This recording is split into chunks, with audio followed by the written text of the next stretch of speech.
पिछले वीडियो में हमने चार्टर एक्ट 1793 के बारे में पढ़ा था। अब हम आज पढ़ेंगे चार्टर एक्ट 1813 के बारे में। आज हम पढ़ने जा रहे हैं चार्टर एक्ट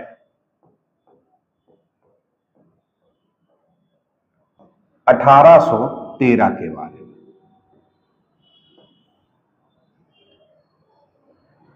ये एक्ट बहुत महत्वपूर्ण है परीक्षा की दृष्टि से। इसको हम लोग समझते हैं। चार्टर एक्ट 1813 की सबसे पहली विशेषता की बात करें तो जो कंपनी का व्यापारिक एकाधिकार था उसे समाप्त कर दिया गया। कंपनी का व्यापारिक एकाधिकार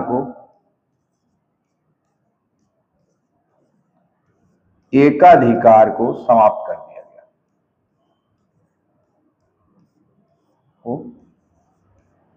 समाप्त कर दिया गया कर दिया। कंपनी जो 1793 के चार्टर एक्ट द्वारा उसे 20 वर्षों के लिए उसके व्यापारिक एकाधिकार को बढ़ा दिया गया था, अब 1813 के चार्टर एक्ट द्वारा उसके व्यापारिक एकाधिकार को पूर्णता से समाप्त कर दिया गया। एक प्रकार से समाप्त कर दिया गया। लेकिन कंपनी का चीन के साथ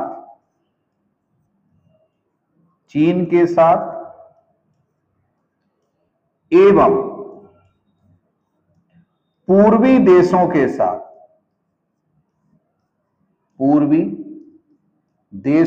साथ चाय के व्यापार में एकाधिकार बना रहा।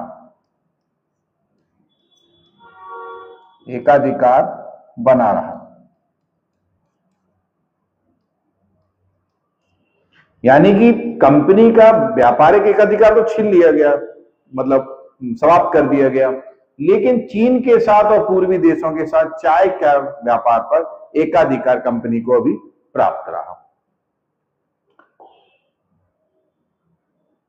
दूसरे पॉइंट की बात करें अगर हम,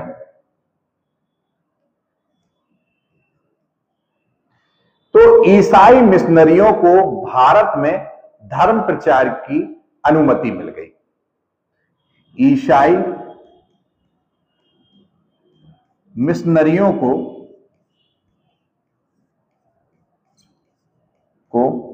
भारत में धर्म प्रचार की अनुमति मिल गई। धर्म प्रचार की अनुमति मिल गई। ईसाई मिशनरी अब अपना धर्म प्रचार करने के लिए भारत आ सकते थे। इस एक्ट की तीसरी अगर विशेषता की बात करें तो इस एक्ट द्वारा पहली बार शिक्षा के प्रसार प्रचार के लिए 1 लाख रुपए वार्षिक अनुदान देने की बात कही गई। पहली बार शिक्षा के प्रचार प्रसार के लिए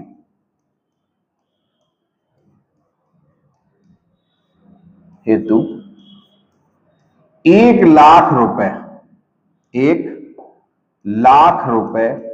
वार्षिक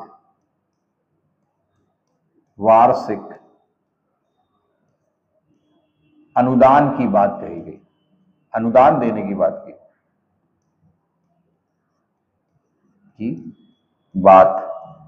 कही।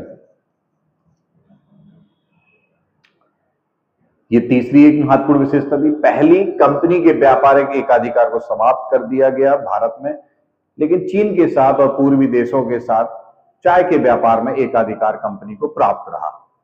दूसरी चीज, ईसाई मिशनरियों को भारत में धर्म प्रचार की अनुमति मिल गई। तीसरी विशेषता है, पहली बार शिक्षा पर प्रचार प्रसार हेतु 1 लाख रुपए वार्षिक अनुदान देने की सरकार की कंपनी ने बात की। अगर हम चौथी विशेषता की बात करें तो बंबई, कलकत्ता, मद्रास की सरकारों द्वारा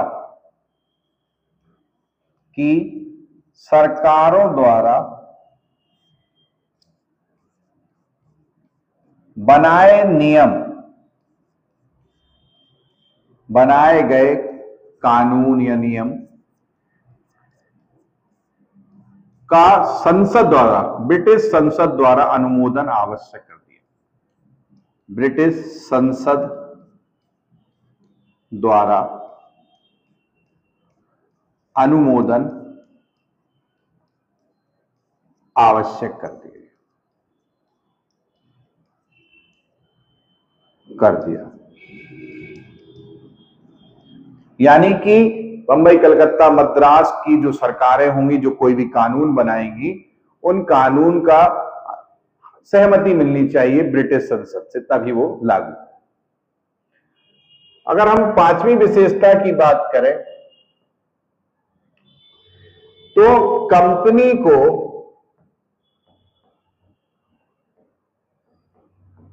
गवर्नर जनरल,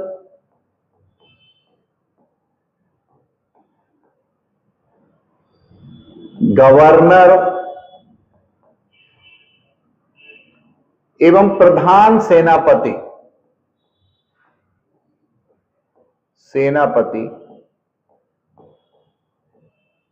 की नियुक्ति का अधिकार दिया गया। नियुक्ति का अधिकार मिला।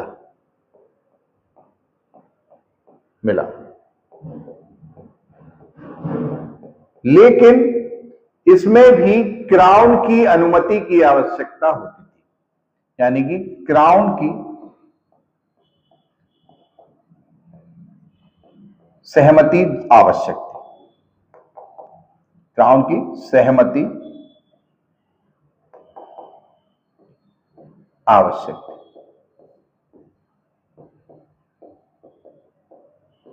तो ये कुछ 5 पॉइंट थे, बहुत महत्वपूर्ण।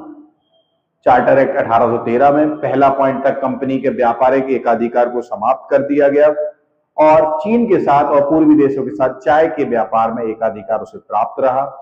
दूसरा पॉइंट, ईसाई मिशनरियों को भारत में धर्म प्रचार की अनुमति मिल गई। तीसरा महत्वपूर्ण पॉइंट है कि पहली बार शिक्षा के प्रचार प्रसार के लिए कंपनी ने 1 लाख रुपए वार्षिक अनुदान देने की बात कही।